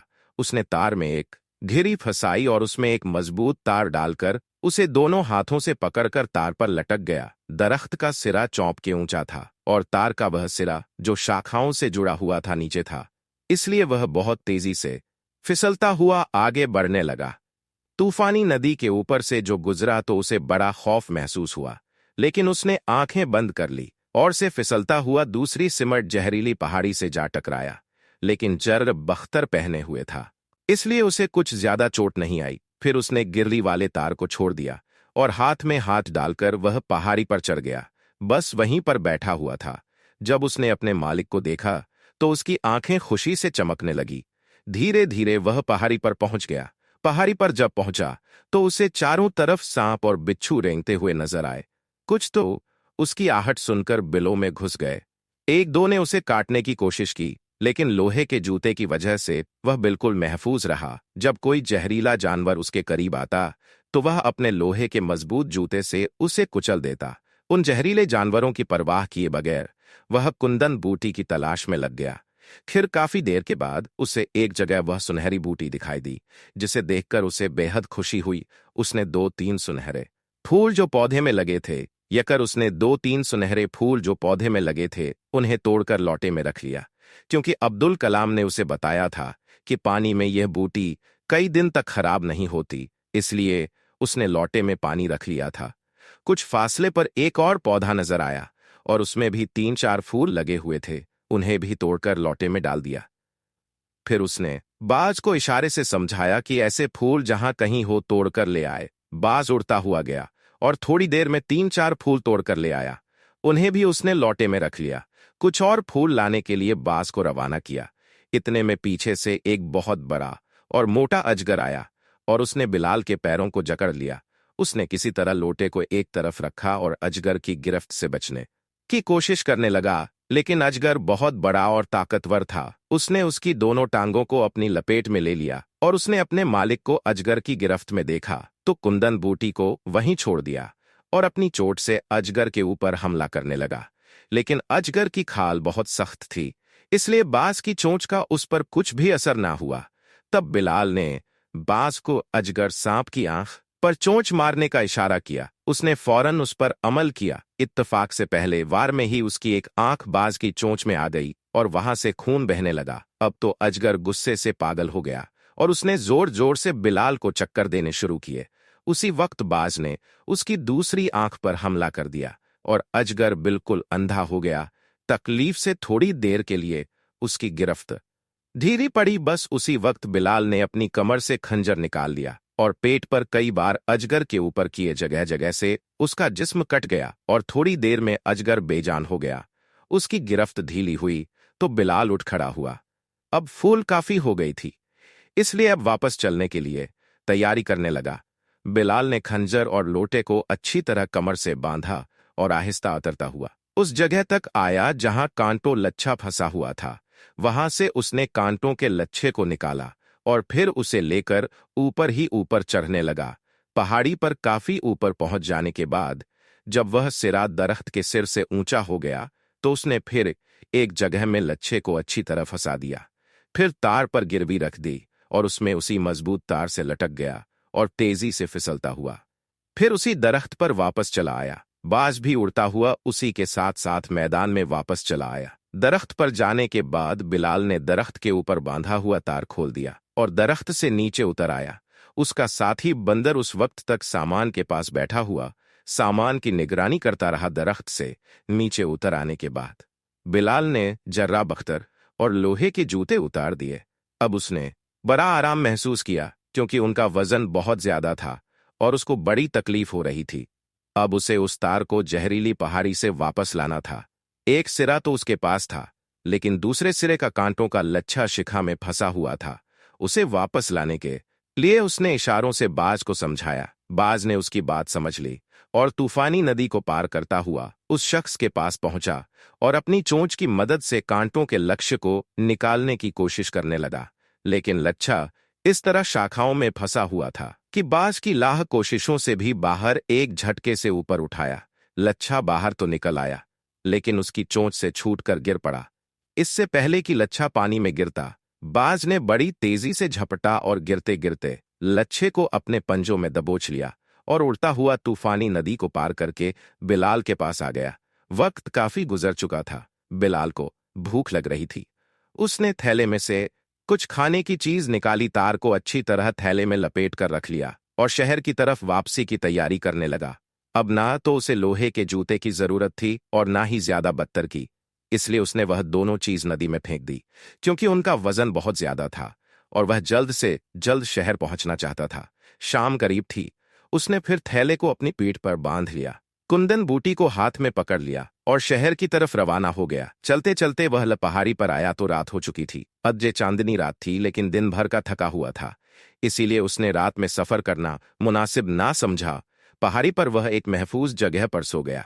उसके दोनों साथी एक दरख्त पर जाकर सो गए। रात भर वह इत्मीनान से सोते रहे। सुबह अचानक कुछ खड़खड़ाहट की आवाज हुई तो बिलाल की आंख खुल गई। उसने देखा कि दो निहायत डरावनी सूरत के आदमी उसके पास खड़े हैं। वह घुराकर बोले, क्यों रे छोकरे, कौन है तू और यहां क्या कर रहा है? बिलाल ने सोचा, यह लोग डाकू हैं और शायद कहीं इसी पहाड़ी पर रहते होंगे। उसने कहा, मैं एक मुसाफिर हूं, सफर करते हुए यहां रात हो गई तो सो गया। डाकुओं ने कहा, अच्छा बता, तेरे थैले में क्या है? निकाल बाहर। बिलाल ने थैले का सब सामान निकाल कर दिखा दिया। उसमें खाने की कुछ चीज थी और कोई खास चीज नहीं थी। अचानक एक डाकू की नजर उसके लौटे पर पड़ी जिसमें कुंदन बूटी थी। उसने पूछा, इस लौटे में क्या है? जैसे ही उन्होंने लौटे के मुतालिक पूछा, बिलाल का चेहरा डर से पीला पड़ गया। उसने सोचा कि अगर उन लोगों ने लौटा छीन लिया बेकार चली जाएगी, इसलिए उसने घबराकर कहा, इस लौटे में कुछ नहीं है, पीने का पानी है जिसे रास्ते में पीने के लिए रख लिया है। अच्छा, वो लौटा? एक डाकू ने कहा। बिलाल घबरा गया कि अगर उन्होंने कुंदन बूटी देख ली तो यह मुझसे छीन लेंगे, मगर अब क्या हो सकता था? उन्होंने देख लिया था और बिलाल की घबराहट से समझ गए थे कि उसमें कोई अहम चीज है, इसलिए एक डाकू ने आगे बढ़कर बिलाल के हाथ से लोटा छीन लिया। डाकू ने लोटे को खोलकर देखा तो एक डाकू ने उसे पहचान दिया और दूसरे से कहा, अरे यह तो कुंदन बूटी है, अगर इसे लेकर हम राजा के पास जाएंगे तो हमें बहुत बड़ा इनाम मिलेगा। लेकिन इस लड़के को यह बूटी कहां से मिली? दूसरे डाकू ने कहा, अब यह कहीं से भी मिली होगी। चलो हम दोनों इसे लेकर राजा के दरबार में जाएंगे और राजा से इनाम हासिल करेंगे। बिलाल ने देखा कि दोनों डाकू कुंदन बूटी देखने में मशगूल है, इसीलिए चुपके से खंजर निकाला और तेजी से एक डाकू पर हमला कर दिया। मगर एक डाकू ने रोक लिया और उसने धक्का देकर उसे एक तरफ धकेल दिया और आगे बढ़कर उसने बिलाल का खंजर वाला हाथ पकड़ लिया और एक जोरदार मुक्का उसके पेट पर मारा। बिलाल तकलीफ से दोहरा हो गया और एक दर्द से चिल्ला पड़ा। खंजर उसके हाथ से छूटकर गिर पड़ा और सर में बड़ी जोर की चोट लगी। वहीं जमीन पर एक पत्थर पड़ा हुआ था। बिलाल ने उसे उठाकर उस डाकू के सिर पर दे मारा जिसने उसके पेट पर घूंसा मारा था। पत्थर सीधा जाकर उसकी पेशानी पर पड़ा और खून बहने लगा। उसी वक्त दूसरा डाकू आगे बढ़ा और उसने बिलाल को 2-4 घूंसे और लात मारे और दूसरे डाकू से कहा, अब यहां से भाग चलो, ऐसा ना हो कि दूसरे अपने साथी यहां आ जाएं और इस इनाम में हिस्सा बंटा ले। दोनों डाकुओं ने लौटे को मजबूती से थामा और एक सिंपत को भागने लगे। इतने में बा और बंदर दरख्त से उतरकर नीचे चले आए। बिलाल जमीन पर पड़ा तड़प रहा था और अफसोस कर रहा था कि इतनी मेहनत से उसने जो बूटी हासिल की थी वह 1 मिनट में उसके हाथ से निकल गई। जब बंदर और बाज उसके करीब आए तो उसने उन दोनों को इशारे से समझाकर लौटा उन डाकुओं से छीनकर लाने के लिए कहा। वह दोनों उस मुहिम पर रवाना हो गए। दोनों डाकुओं के पास घोड़े थे, वह उन पर बैठकर चले जा रहे थे। बाज की उन पर नजर पड़ी तो उसने अपनी सख्त चोंच उस डाकू की खोपड़ी पर मारी जिसके हाथ में कुंदन बूटी का लौटा था। बाज की चोंच कुछ इतनी पड़ी थी कि उसके सर से खून बह निकला। उसने जो ऊपर देखा तो उसे एक बड़ा सा बांज उड़ता हुआ नजर आया। इससे पहले कि वह संभल पाता, बाज ने उसी कुवत से दूसरा हमला किया और फिर उसकी खोपड़ी पर अपनी सख्त चोंच गड़ा दी। डाकू को ऐसा लगा जैसे किसी ने उसकी खोपड़ी में सलाह काट दी हो। मारे तकलीफ के वो चीख उठा और बेइख्तियार दोनों हाथ सर की तरफ ले गया, जिसकी वजह से घोड़े की लगाम उसके हाथ से छूट गई। घोड़ा तेजी से दौड़ता जा रहा था जिसकी वजह से डाकू अपने को संभाल ना सका और वह घोड़े की पीठ पर से गिर पड़ा और लौटा भी उसके हाथ से छूट गया। लौटे का मुंह अच्छी तरह बंद था, इसलिए ना तो कुंदन बूटी ही गिरी और ना ही लौटे का पानी गिरने पाया। जब दूसरे डाकू ने उसे गिरते देखा तो उसने जल्दी से अपना घोड़ा रोका और लौटे के पास साथ ही डाकू जमीन पर पड़ा हुआ था, लेकिन उसकी मदद करने के बजाय वह सीधा लौटे के पास आया और उसे उठाने के लिए घोड़े से उतर गया। इतने अरसे में बंदर भी वहां पहुंच चुका था। इससे पहले कि वह लौटे को उठाता, बंदर ने एक जोत लगाई और लौटा उठाकर एक ऊंची सी चट्टान पर जा बैठा। अब जो डाकू ने लौटे को बंदर के हाथ में देखा तो वह भी उसके पीछे लौटा छीनने के लिए दौड़ा, लेकिन चट्टान काफी ऊंची थी, ना तो वह उस पर चढ़ सकता था और ना ही उसका हाथ वहां तक पहुंच सकता था। जब बाज ने देखा कि लौटा उसके साथी बंदर के पास है, एक डाकू जमीन पर पड़ा हुआ है और दूसरा बंदर से लौटा छीनने के लिए बेचैन है, तो वह घोड़ा को चोंच मारने लगा। घोड़ा को इतनी तकलीफ पहुंची कि वह उस जगह से सरपट भागने लगे। बाज कभी एक घोड़े की पिछली टांग पर चोंच मारता तो कभी दूसरे घोड़े की घोड़ा को जो बार बार चोंच लगने लगी तो वह बेतहाशा भागे। जब वह बहुत दूर चले गए तो बाज वहां से उड़ता हुआ वापस आया जहां पर बंदर और डाकू थे। उसने देखा कि बंदर इत्मीनान से ऊपरी चट्टान पर बैठा हुआ था और वो डाकू जो जख्मी था धीरे धीरे चलता हुआ चट्टान के पास पहुंच। जब पहले डाकू ने जख्मी डाकू को आते हुए देखा तो पहले तो वह उसको मारने के इरादे से आगे बढ़ा, क्योंकि दूसरा डाकू काफी जख्मी हो चुका था। फिर पहले डाकू को ना जाने क्या सूझी कि उसने उसको करीब बुलाया और कहा, तू यहाँ नीचे बैठ जा, मैं तेरे कंधे पर चढ़कर बंदर से लौटा छीन लेता हूँ। जख्मी डाकू को भी यह बात पसंद आई, वह नीचे बैठ गया और दूसरा डाकू उसके कंधे पर खड़ा हो गया। लेकिन जैसे ही नीचे वाला डाकू खड़ा होने लगा, बाज ने ऊपर से जट लगाई और नीचे वाले डाकू की पीठ पर अपनी चोंच से बड़ा सख्त हमला किया। चोंच से बाज ने थोड़ा सा गोश्त काट लिया और उड़ गया। उस डाकू के मुंह से एक चीख निकल गई और वह धड़ाम से जमीन पर गिर पड़ा और उसके साथ ही दूसरा डाकू जो उसके कंधे पर खड़ा था वह भी मुंह के बल जमीन पर गिर पड़ा और उसकी नाक फट गई। बाल लगा। ऊपर वाले डाकू ने बाज को नहीं देखा था। उसने समझा कि इसने मुझे जानबूझकर गिराया है। उसने अपनी नाक से खून बहता हुआ देखा तो गुस्से से बेकाबू हो गया। जख्मी डाकू को अपनी लातों से मारने लगा। जख्मी डाकू ने कहा, यह मुझे क्यों मारता है? मैंने तुझे जानबूझकर नहीं गिराया। उस बाज ने मेरी बोटी नोच ली है, देख। इतना कहकर उसने अपना जख्म दिखाया और बाज की तरफ इशारा किया जो एक दरख्त पर बैठा हुआ था। दोनों डाकू बाज की तरफ देखने लगे। बंदर की तरफ से उनका ख्याल हट गया। बंदर धीरे धीरे नीचे उतर आया और लौटे को चट्टान पर ही रहने दिया। दोनों डाकुओं के करीब आया और एक छलांग लगाकर जिस डाकू की नाक फट गई थी वहीं पर एक जोरदार तमाचा मारा और फिर उछलता कता आकर चट्टान पर बैठ गया। जैसे ही बंदर का तमाचा उस डाकू की नाक पर पड़ा वह दर्द से चिल्ला उठा, अरे मेरी नाक, अरे मेरी नाक काट डाली। बंदर ने वह बंदर को पकड़ने के लिए चट्टान की तरफ दौड़ा। उसके पीछे दूसरा डाकू भी भागा। उसी वक्त बाज ने फिर एक गोता लगाया और जख्मी डाकू की खोपड़ी पर एक गहरी चोट लगाई। वहां तो पहले ही जख्म था, उसे दूसरी चोट से तरप उठा और दर्द के मारे करने लगा। उसकी समझ में नहीं आया कि क्या करें। उसने एक पत्थर उठाकर बाज पर चिल्लाता, मगर वह इतनी ऊंचाई पर उड़ रहा था कि यह पत्थर उस तक पहुंचाना ही मुश्किल था। उधर दूसरे डाकू ने उस चट्टान पर चढ़ने की कोशिश शुरू कर दी, जिस पर बंदर लौटा लेकर बैठा हुआ था। जब वह धीरे धीरे ऊपर आने की कोशिश कर रहा था, तो बंदर दूसरी तरफ से उतर कर नीचे आया और उस डाकू की टांग में जोर से काट लिया, जिसकी वजह से डाकू नीचे गिर पड़ा था। उसके बाद बंदर इत्मीनान से फिर चट्टान पर आकर बैठ गया। बाज एक दरख्त परल दूसरे जख्मी डाकू को देख रहा था। पत्थर लड़ने के बाद उसने वहां से भाग जाने में ही खैरियत समझी। जमबाज ने उसे भागते हुए देखा तो वह भी उसके पीछे उड़ा और उसके सर पर पहुंच गया।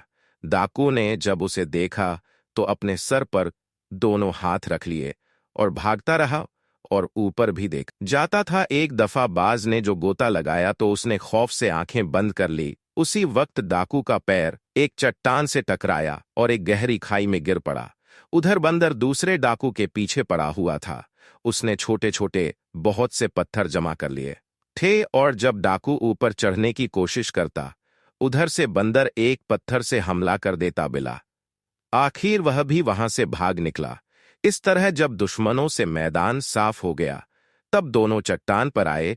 बाज ने अपने पंजों से लोटे को उठा लिया और उड़ता हुआ बिलाल की तरफ रवाना हुआ। बंदर भी छलांग लगाता हुआ चला और थोड़ी देर में दोनों बिलाल के पास पहुंच गए। बिलाल ने लोटे को देखा तो उसे इत्मीनान हो गया और उसे यकीन हो गया कि उसके दोस्तों ने डाकुओं को भगा दिया। इस तरह डाकुओं की वजह से तकरीबन 3 घंटे बर्बाद हो गए। सुबह के 11 बज चुके थे। आज तीसरा दिन था। उसे कल पहुंचकर बूटी राजा साहब के हवाले करनी थी। वह तेजी से आगे बढ़ने लगा। चलते चलते वह पहाड़ी से नीचे उतर आए। सूरज सर पर चमक रहा था। धूप बहुत तेज थी। दोपहर का वक्त हो गया। बिलाल को भूख महसूस हुई। उसके साथी भी भूखे थे। एक बड़े से पीपल के दरख्त के नीचे वह बैठ गया। वहीं पानी का एक झरना बह रहा था। झरने पर जाकर उसने मुंह हाथ धोया और थैले से खाने की चीज निकालकर खुद खाया और अपने साथियों को भी खिलाया। खाना खा लेने के बाद बिलाल वहां से उठा और सीधा झरना पर आया और मुंह हाथ धोया और पानी पीने लगा। पानी पीकर वह बैठा ही था कि झरने के दूसरे किनारे उसे एक आदमी बाल्टी में पानी लेकर जाता हुआ दिखाई दिया। उसने सोचा कि इस वीराने में यह आदमी पानी लेकर कहाँ जा रहा है। उसके दिल में मालूम करने का शक पैदा हुआ और वह आहिस्ता आहिस्ता खामोशी से उसके पीछे थोड़ी दूर जाने के बाद वह आदमी चट्टानों के बीचों बीच एक घर में दाखिल हुआ और कुछ इस अंदाज से बना हुआ था। एल की जाहिर नजर नहीं आता था, लेकिन सामने की चट्टान को पार करने के बाद वह दिखाई देती थी। काफी दूर तक आहिस्ता जाने के बाद वह घर एक बड़े से हॉल में जाकर खत्म हो गया। जैसे ही उसने हॉल में झांक कर देखा तो उसे वहां पर डाकू लेटे हुए दिखाई दिए। जैसे ही उसने डाकुओं को देखा तो वह तेजी से पलटा और वहां से भाग जाने की कोशिश की, लेकिन अभी उसने घर का आधा रास्ता ही तय किया था कि अचानक सामने से खतरनाक शक्ल का डाकू आ गया और उसने बिलाल को देखा तो उसे पकड़कर अंदर ले आया और सरदार से कहा, सरदार यह छोकरा सुरंग से वापस आ रहा था।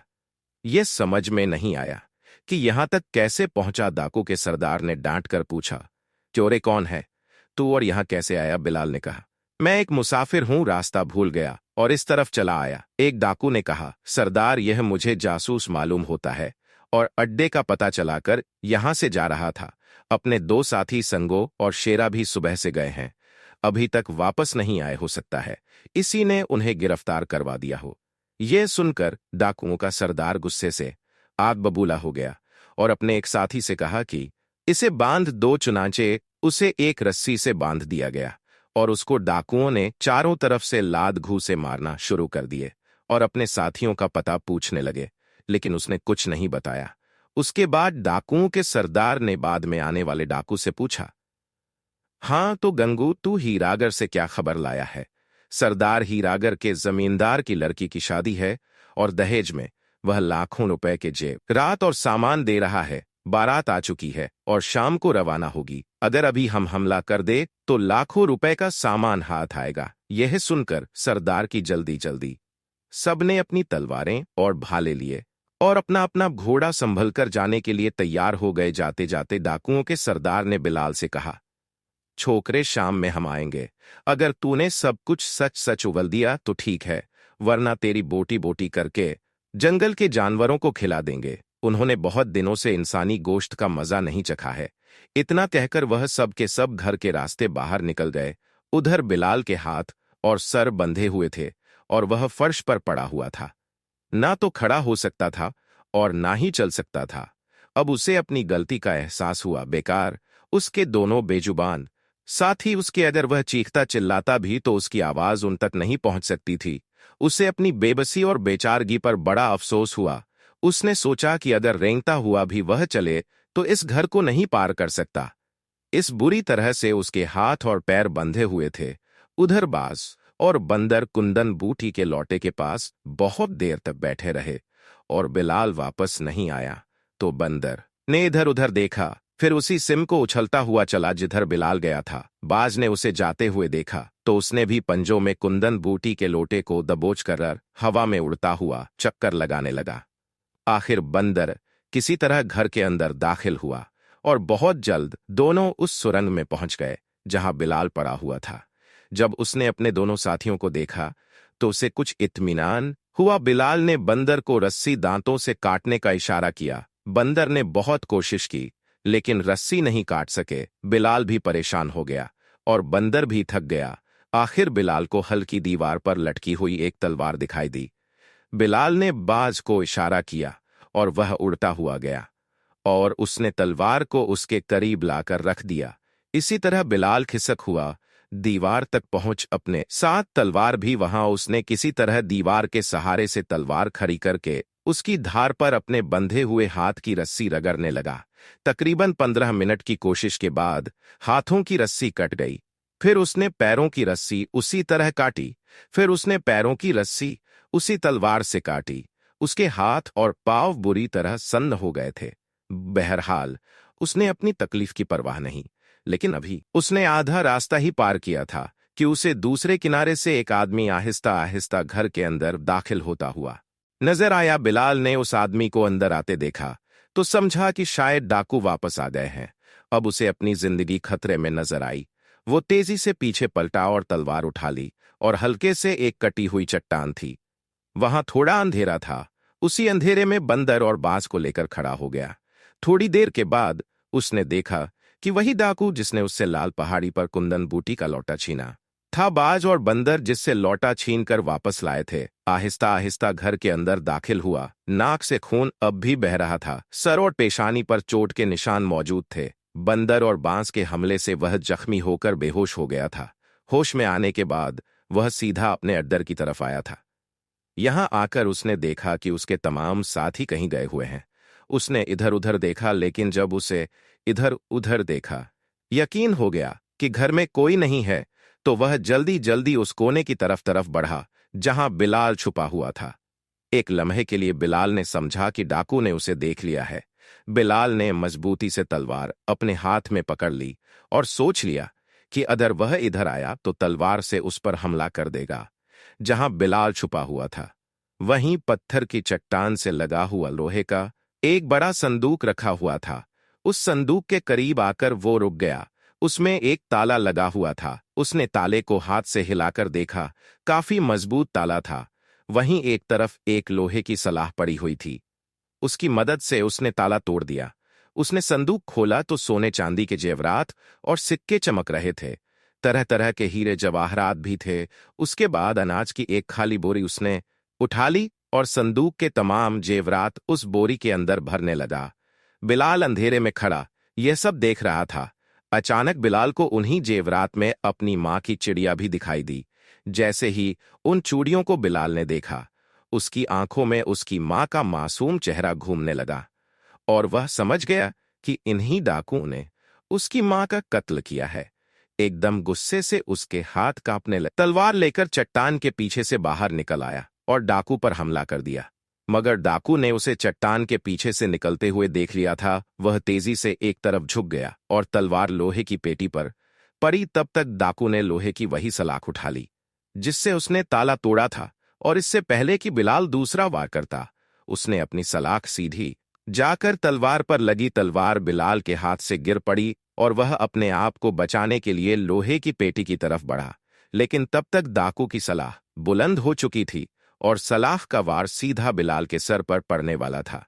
तभी बाज ने अपने पैर फड़फड़ाए और उसकी सलाख वाले हाथ पर अपनी चोंच मारी। सलाह उसके हाथ से छूटकर गिर पड़ी। उसी वक्त बंदर ने एक छलांग लगाई और जोरदार हाथ उसकी नाक पर मारा। डाकू ने बंदर और बाज को देखा तो डर गया और जल्दी से अपने दोनों हाथ अपने जख्मी सर पर रख लिए। इतने में बिलाल ने सलाख उठाई और उस पर टूट पड़ा। सलाह पूरी ताकत से उसके सर पर पड़ी और वह दर्द के फर्श पर गिर पड़ा और बेहोश हो गया। बिलाल ने बढ़कर संदूक में से वह दोनों सोने की चिड़ियां उठाई और उसे अपनी आंखों से लगाया, चूमा और अपनी जेब में रख लिया। फिर उसने जल्दी जल्दी लोहे की संदूक के तमाम जेवरात थैले में भर लिए और रस्सी से उसे अच्छी तरह बांध लिया और तेजी से घर से निकला। कुंदन बूटी का लोटा उसने कमर से बांध लिया। घर से बाहर निकलकर उस जगह आया जहां उसका थैला रखा हुआ था। उसने थैले में से लोहे का बारीक तार निकाला और फिर घर के अंदर गया और फिर घर के अंदर गया और बेहोश डाकू के हाथ पैर अच्छी तरह तार से बांध दिए और फिर घर से निकलकर बाहर चला आया। आज तीसरा दिन भी खत्म हो गया था और कल राजा के दरबार में बिलाल का पहुंचना सख्त जरूरी था। मगर जब उसे मालूम हुआ था कि उसकी मां को उन्हीं डाकुओं ने कत्ल किया है, उसी वक्त से उसके दिल में बदला लेने की आग सुलग रही थी। जब घर से निकलकर शहर की तरफ चला तो रास्ते में घोड़ा के पैरों के निशानों से मालूम हुआ कि वह इसी रास्ते से जमींदार को लूट। उसने यह भी सोचा कि उसी रास्ते से वह वापस आएंगे। रास्ते में सोचता रहा कि उनसे अपनी मां के कत्ल को किस तरह बदला ले। वो बहुत दूर जब निकल गया तो उसे एक जंगल सा जगह मिला जिसमें ऊंची ऊंची झाड़ियां थी और ऊंचे ऊंचे मजबूत दरख्त थे। उन्हीं के बीच से रास्ता गया था। यह जगह देखकर डाकुओं से बदला लेने की तरकीब समझ में आ गई। उसने थैले में से तार निकाले और उन्हें दोहरा करके रास्ते में दो दरख्तों से मजबूती से इस तरह बांध दिए कि जो भी उधर से गुजरे वो तार से लचकर गिर पड़े। इधर उधर से बहुत से पत्थर इकट्ठा कर बिखेर दिए ताकि जो भी गिरे उसे अच्छी तरह चोट आए। ये सब करने के बाद एक घनी झाड़ी में छुपकर बैठ गया और डाकुओं की वापसी का इंतजार करने लगा। डाकुओं को अपने मंसूबे में भरपूर कामयाबी हुई और उन्हें बहुत ज्यादा और बड़ा कीमती सामान मिला। वह अपनी कामयाबी के नशे में मस्त खुशी खुशी इधर उधर से बेखबर बड़ी तेजी के साथ चले आ रहे थे कि यकायक फंस गए। अंधेरे और बेख्याली में तार तो किसी को दिखाई नहीं दिया। उसमें उलझ कर तमाम घोड़े इस बुरी तरह से गिरे कि पत्थरों से टकराकर डाकुओं को ऐसी चोटें आई कि बहुत से उसी वक्त बेहोश हो गए और जो बेहोश नहीं हुए थे वो इस काबिल नहीं थे कि उठ सके। उन्हें तो इसी इंतजार में बैठा अल्लाह से दुआएं मांग रहा था। उन सब के गिरते ही झट से आया और उन सब के हाथ पैर तार से मजबूती से बांध दिए और जो डाकू बेहोश नहीं हुए थे उनका गला दबाकर उन्हें भी बेहोश कर दिया ताकि कुछ देर तक वह इसी तरह बेहोश हरकत पड़े रहे। यह सब करने के बाद एक ऐसा घोड़ा चुना जिसे कम से कम चोट आई थी और जो सबसे ज्यादा मजबूत और तेज था।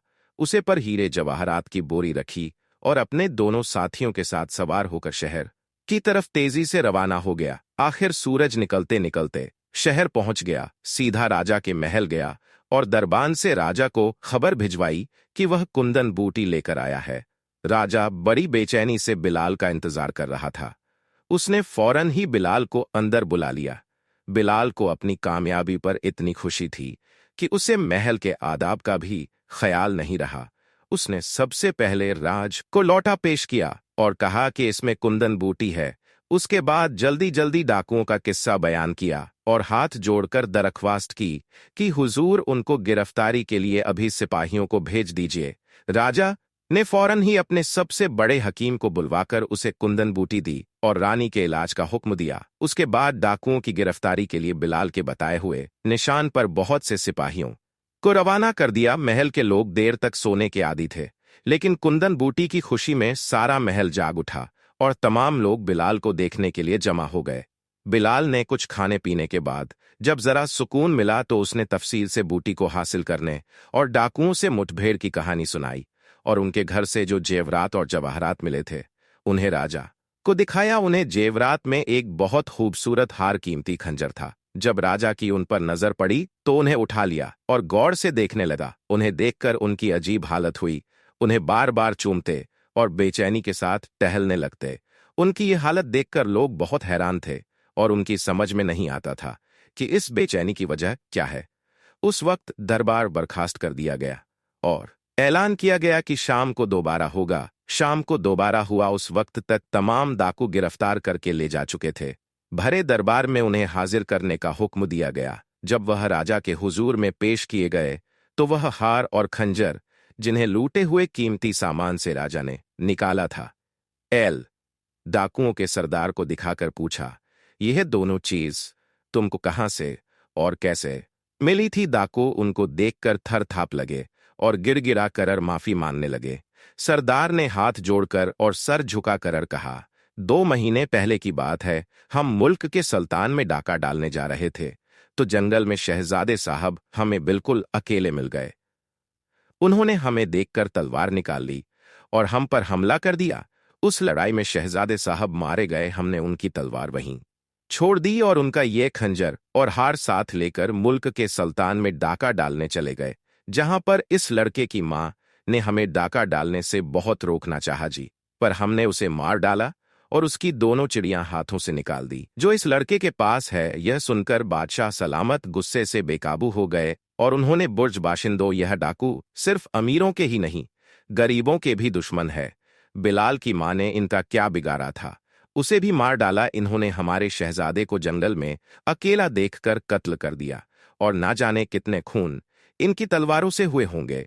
लिहाजा आज इस दरबारे आम में इन तमाम डाकुओं को कत्ल करने का हुक्म दिया जाता है। फिर बिलाल की तरफ इशारा करके कहा, इस नौजवान लड़के की वजह से हमारे बेटे की निशानियां और उसकी लाश मिली। रानी साहिबा अपने जिगर के टुकड़े की लाश देखकर बेहोश हो गई। हकीम ने बतलाया कि उनको होश में लाने की सिर्फ एक ही सूरत है, वह युवती को हासिल करना बड़ा मुश्किल काम था। मगर इस नौजवान ने अपनी जान, इसने ना सिर्फ कुंदन बूटी हासिल की बल्कि इन खतरनाक डाकुओं को भी गिरफ्तार कराया और उनका लूटा हुआ करोड़ों रुपए का खजाना भी सही सलामत हम तक पहुंचा दिया। हम इस नौजवान के हौसले और ईमानदारी की दाद देते हैं। एक खास बात यह है, इस लड़के का नाम बिलाल है और हमारे बेटे का नाम शहजादा जहानदार था। आज हम इसे अपने बेटे का नाम देते हैं और इसे अपना बेटा बनाते हैं। मैं महसूस करता हूं कि शायद सल्तनत के लिए एक ऐसे ही जयाले, बहादुर, निडर, बुलंद हौसला और ईमानदार शहजादे की जरूरत है। लिहाजा आज इस दरबारे आम में मैं ऐलान करता हूं कि मेरे बाद इस सल्तनत का वारिस यही नौजवान होगा। एक बात और बता देना चाहता हूं, सिर्फ इसका नाम ही हमारे बेटे से नहीं मिलता बल्कि इसकी शक्ल भी हमारे बेटे से मिलती जुलती है। अब इसकी तालीम शाही तरीके से होगी और हम इसको इस काबिल बनाएंगे कि मुल्क की बागडोर इसके हाथ में आए तो यह अपनी रिहाई को आराम दे सके। उसके बाद राजा ने अपने साथ एक खाली कुर्सी पर बिलाल को बैठने का इशारा किया। वजीर आजम खड़े होकर दरबारे आम के खत्म होने का ऐलान ही करने वाले थे कि अचानक एक बगी आकर रुक गई और उसमें से रानी साहिबा उतरकर बाहर आई। तमाम लोगों ने अदब से अपनी निगाहें झुका ली। पूरा मजमा खामोश हो गया। रानी साहिबा आहिस्ता आहिस्ता बुर्ज में पहुंची। सभी लोग खामोश खड़े हुए थे। रानी साहिबा बिलाल के करीब पहुंचकर रुक गई और मोहब्बत भरे लहजे में कहा, अरे मेरे बेटे, तुम कहाँ चले गए थे? मुझे छोड़कर वादा करो कि अब हमें छोड़कर कभी नहीं जाओगे, कहीं नहीं जाओगे। इतना कहकर उन्होंने बिलाल को गले से लगा लिया।